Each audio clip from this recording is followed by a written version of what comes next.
Party टूट रही है, विधायक नाराज है, कितनी सच्चाई है इसमें? एक वर्ग है जो ये चाहता है कि आरएलएम फिर से टूट जाए। एक वर्ग है जो चाहता है कि उपेंद्र कुशवाहा जी फिर से कमजोर हो जाए। ये अंबेडकर के लिखे संविधान तो बाबा जो साहब का एमएलसी की सीट मिलेगी आप लोगों की, वो भी आप लोग दीपक प्रकाश को ही दे देंगे? वही उनकी एक विषय पर नाराजगी है, वो भी मीडिया के माध्यम से ही हम लोगों को जानकारी मिली।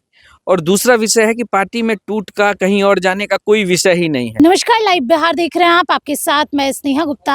आपको बता दें कि आरएलएम में टूट की खबरें बिहार की राजनीति का एक हिस्सा बन चुकी है और जब से दीपक प्रकाश ने मंत्री पद संभाला है तब से लगातार ऐसी बातें चल रही है कि उपेंद्र कुशवाहा की पार्टी टूटने वाली है। तीनों विधायक नाराज हैं। हमारे साथ बातचीत करने के लिए नितिन भारती जी है, सीधे जुड़ेंगे। प्रवक्ता है। सबसे पहले नितिन जी, साल की शुरुआत तो हो गई है लेकिन चर्चा अभी भी वही हो रही है कि पार्टी टूट रही है, विधायक नाराज है, कितनी सच्चाई है इसमें? सबसे पहले आपके चैनल के माध्यम से प्रदेश की जनता को नए साल की ढेर सारी शुभकामनाएं और आपको भी विशेष रूप से शुभकामनाएं। देखिए, चर्चाएं जो है वो किसी आधार पर होती है और हमारे एक विधायक ने तो ऑफिशियली आकर सब कुछ कह दिया है। उन्होंने दो बात कही, उनकी किसी एक विषय पर नाराजगी है, लेकिन दूसरी बात उन्होंने कही कि पार्टी में टूट फूट की बात जो चलाई जा रही है वो सरासर गलत है। तो अब मीडिया का इसके अलावा और कौन सा आधार है, ये तो मीडिया तय करेगी। वो तो ये भी कहते हैं ना कि कार्यकर्ताओं को मौका नहीं दिया गया। रामेश्वर महतो की आप बात करें या फिर माधव आनंद की बात कर ले। मैं आपकी बात मैं समझ रहा हूँ। उन्होंने जो कुछ भी कहा है दो विषय पर उन्होंने बहुत स्पष्ट रूप से कहा है। उनकी एक विषय पर नाराजगी है, वो भी मीडिया के माध्यम से ही हम लोगों को जानकारी मिली। और दूसरा विषय है कि पार्टी में टूट का कहीं और जाने का कोई विषय ही नहीं है। तो मीडिया जो है वो पहले चीज को छोड़कर दूसरे चीज पर फोकस कर रही है और वो भी गलत। उन्होंने तो स्पष्ट कह दिया कि टूट का कोई विषय ही नहीं है, तो फिर टूट की चर्चा बंद हो जानी चाहिए थी, लेकिन ऐसा हो नहीं रहा। लेकिन जब नाराजगी होती है तो अपने आप मैं बता रहा हूँ, मैं इसका कारण भी बता रहा हूँ। क्योंकि एक वर्ग है जो ये चाहता है कि आरएलएम फिर से टूट जाए। एक वर्ग है जो चाहता है कि उपेंद्र कुशवाहा जी फिर से कमजोर हो जाए।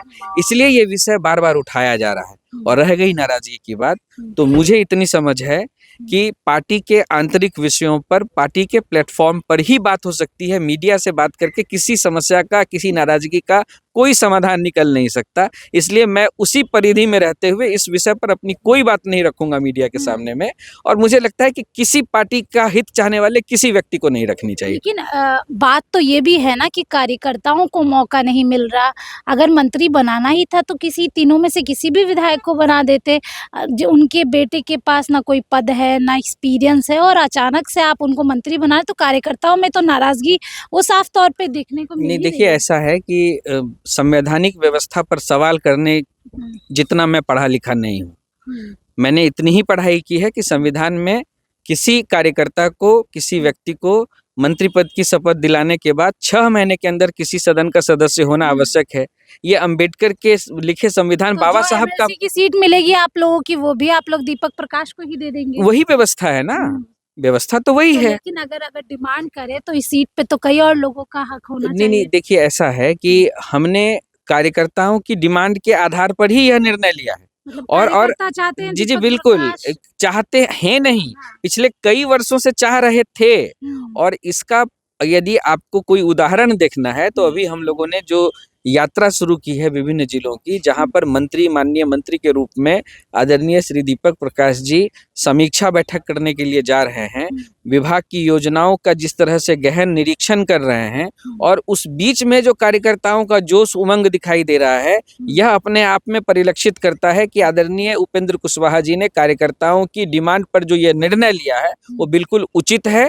इसको सबकी सहमति से लिया गया निर्णय, इसलिए इस पर कोई दो राय। विधायक खुश है ना इस निर्णय से? मुझे लगता है कि एक विधायक के अलावा किसी ने तो स्पष्ट रूप से अपनी बात कही नहीं। आगे भी तो नहीं आ रहे, बात भी तो नहीं कर रहे, कुछ बोल भी तो नहीं। नहीं, मेरा ये कहना है कि बोलने की जगह मीडिया तो होनी ही नहीं चाहिए। आप लोगों से बातचीत हुई है? मुझे लगता है कि हमारे और मेरे विधायक के बीच में क्या बातचीत हुई है पार्टी के विषय को लेकर, इसको भी मीडिया में बताने की कोई जरूरत नहीं है।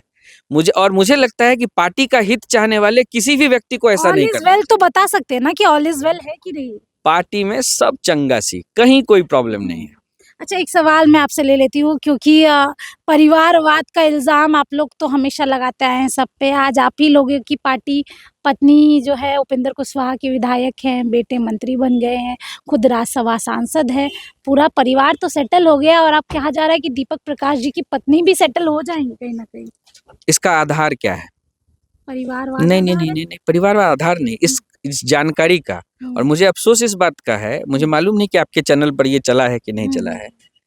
अ, आदरणीय उपेंद्र कुशवाहा जी की बहू हुँ, और श्री दीपक प्रकाश जी की पत्नी के विषय में, हुँ, साक्षी जी के विषय में जी। जो खबरें चलाई जा रही हुँ, थीं, उसमें कहीं कोई सच्चाई नहीं है। और अफ़सोस इस बात का है कि मीडिया ने हुँ, इतनी भी ज़िम्मेवारी नहीं समझी कि इस खबर को चलाने से पहले पार्टी का ऑफ़िशियल बयान ले लिया जाए। हुँ, और मैं इस पर गहरी आपत्ति व्यक्त करता हूँ। और दुर्भाग्य की बात देखिए कि जब आदरणीय उपेंद्र कुशवाहा जी ने घर की बहू के विषय में इस तरह की चर्चा सुनी और उन्होंने 2 ट्वीट डाले, तो इसको भी मीडिया ने विधायकों के लिए किया गया ट्वीट बता दिया।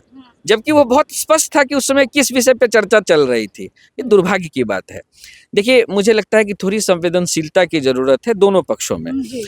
जहाँ तक इस पूरे विषय का मामला है, मैं आपको स्पष्ट रूप से बताना चाहता हूँ कि हमारा पूरा का पूरा संगठन एकजुट होकर आदरणीय उपेंद्र कुशवाहा जी के इस निर्णय के पीछे मजबूती से खड़ा है। उनकी बहू को लेकर जो बात चलाई जा रही है, वो सिरे से मैं उसको खारिज करता हूँ। कहीं से ऐसी कोई चर्चा नहीं है।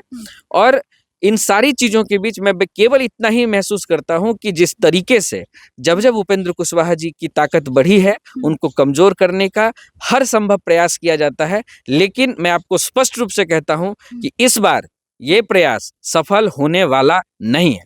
चलिए देखिए, ये प्रयास सफल होने वाला नहीं है। ऑल इज़ वेल है आरएलएम में, कोई नाराज़गी नहीं है और अगर नाराज़गी है भी तो वो जल्दी से जल्दी सुलझ जाएगी ऐसा कहना है। अब देखना होगा कि बिहार की राजनीति में और क्या कुछ होता है।